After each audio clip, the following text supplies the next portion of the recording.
Ngayong araw nga pala na ito ay nakakuha kami ng napakaraming stop toys dito sa Machine Claw. Grabe, every bunot ko talaga, hindi talaga pumapalya itong aking tira. Uy, sana all nakatira. Halos sumabot yata ng 12 pieces yung nakuha naming stop toys. Ngayong araw nga pala na ito, niyaya ko yung aking pamilya na maglaro kami ng Machine Claw dito sa Robinson. Medyo matagal na rin kasi nung last na naglaro kami ng ganito. Kung hindi ako nagkakamali, siguro last week pa yun. Uy, napakatagal nga. Bali, nagpapalit pala ako dyan ng 500 pesos na lalaroin namin. 160 token nga pala yung matatanggap mo kapag 500 yung pinapalit mo dito. At 2 token naman pala yung kailangan mong ihulog bago gumana yung machine na yan. At heto nga pala yung unang tira nitong aking panganay. Grabe, napakagaling niya. Talagang unang tira pa lang ay sablay na. At nung sumubok naman pala siya ng pangalawa, ay heto na yung nangyari. Grabe yung kapit ng Machine Claw, talagang ayaw mahulog. Uy, sana all kumakapit. Yun nga pala yung unang nakuha namin dyan at tungtuwa talaga yung aking mga anak. At sunod-sunod na nga pala yung nakuha namin doon nung nakakuha na yung aking panganay. At sumunod nga pala na bumunod itong aking anak na si Dave. Grabe, talagang napabilib niya ako dyan kasi unang subok niya ay sablay din. At dito nga pala ay nagkasunod-sunod na itong swerte ng aking mga anak. Talagang unstoppable na sila kasi kada kuha nila ay talagang hindi nahulog. Kaya grabe talaga yung tuwa nila at hindi sila nasiro. At pagkabunot niya nga pala dito ay sumubok naman siya sa kabila para daw maiba naman yung kanyang makukuha. At unang try na naman niya ay meron na naman siyang nakuha. Ayaw na naman kasi bumitaw nitong Machine Claw. Uy, sana all di bumibitaw. Ang inaalala ko lang dito, baka mapadalas kami ng mga anak ko dito.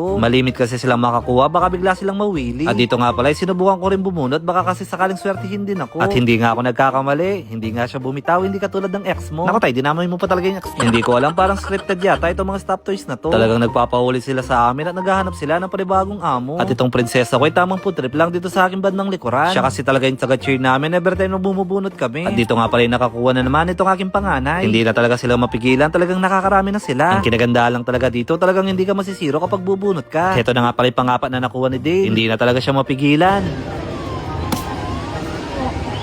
Yun yung bonsai. Bonsai na naman, boy!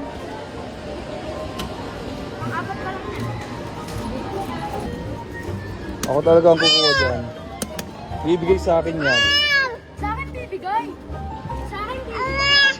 Sa akin bibigay. Hindi ko na nga pala matandaan kung nakailang piraso kami dyan. Yung anak ko nga palang nakasalamin ay nakakuha siya ng 7 piraso. At itong panganay ko yata ay 4 na piraso yung sa kanya. Pagkatapos yung sa akin yata 2 o 3 piraso. Grabe, nakaka-enjoy pala maglaro ng Machine Claw kapag marami kang nakukuha. Sinubukan ko pa pala ng isang beses at grabe, nakakuha na naman ako. So effective talaga yung double tap na napapanood ko sa Facebook. Para mas maigpit kasi yung kapit niya kapag nag-double tap ka. Pero hindi ako sure, baka swerte lang talaga kami nitong aking mga anak.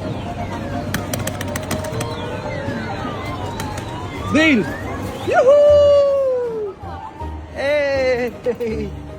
Kuha na naman natin, guys.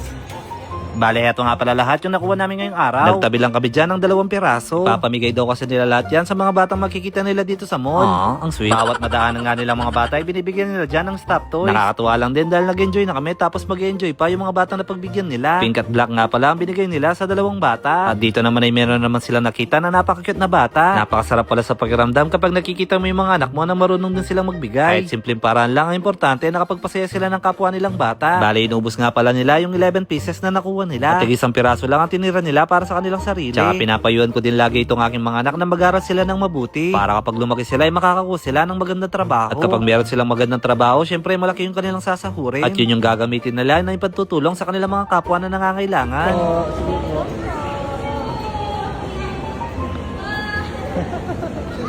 Kung makita nga nilang mga bata dito sa Robinson ay binibigyan talaga nila. Hanggang hindi nauubos yung 11 pieces, talagang hindi sila tumigil. O paano ba yan? Hanggang dito na lang muna. Hanggang sa muli natin pagkikita. Paalam mga kabasura. Mwah!